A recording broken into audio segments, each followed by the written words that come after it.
Hi friends, welcome back to me popular TV. అందరికీ నమస్కారం. తిరుమల శ్రీవారి భక్తులకు ముఖ్యంగా వైకుంఠ ద్వార దర్శనం టికెట్లు దొరకలేదని బాధపడుతున్న వారికి ఒక సూపర్ గుడ్ న్యూస్. టికెట్లు లేని వారు కూడా శ్రీవారి దర్శనం చేసుకునే బంపర్ ఆఫర్ను టీటీడీ ప్రకటించింది. ఆ వివరాలు ఏంటి, స్థానికుల కోసం ప్రత్యేకంగా ఇచ్చిన కోటా ఎప్పుడు విడుదల అవుతాయి, ఈ విషయాలన్నీ చాలా క్లియర్ గా చూద్దాం. వీడియోని ఎక్కడా స్కిప్ చేయకుండా చివరి వరకు చూడండి.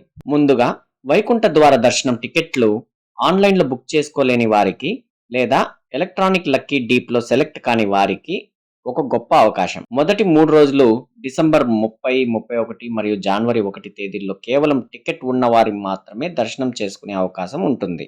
ఆ తర్వాత జనవరి 2వ తేదీ నుంచి జనవరి 8వ తేదీ వరకు, అంటే మిగిలిన 7 రోజులు ఉచిత సర్వదర్శనం అవకాశం కల్పిస్తున్నారు. ఈ 7 రోజులు టికెట్ దొరకని భక్తులంతా నేరుగా తిరుమల కొండపైకి వచ్చి వైకుంఠం క్యూ కాంప్లెక్స్ నుంచి ఉచిత క్యూ లైన్ లో అంటే సర్వదర్శనం ద్వారా స్వామివారిని దర్శించుకోవచ్చు. సో టెన్షన్ పడకండి.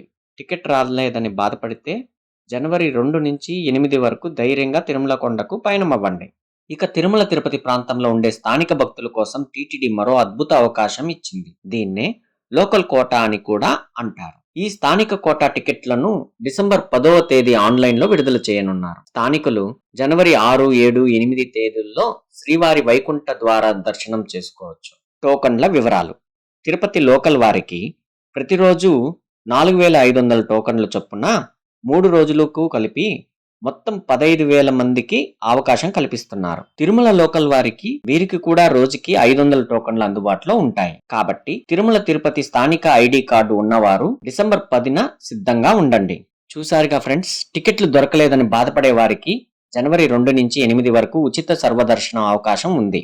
అలాగే స్థానికులకు డిసెంబర్ 10న ప్రత్యేక కోటా టికెట్లు విడుదలవుతున్నాయి.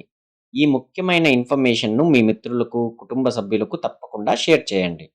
ఇలాంటి మరిన్ని లేటెస్ట్ అప్డేట్స్ కోసం మన పాపులర్ టీవీ ఛానల్ను వెంటనే సబ్స్క్రైబ్ చేసుకోండి. పక్కనే ఉన్న బెల్ ఐకాన్ను కూడా క్లిక్ చేయండి. మరో మంచి అప్డేట్తో మళ్ళీ కలుద్దాం. అంతవరకు జై గోవింద, జై గోవింద.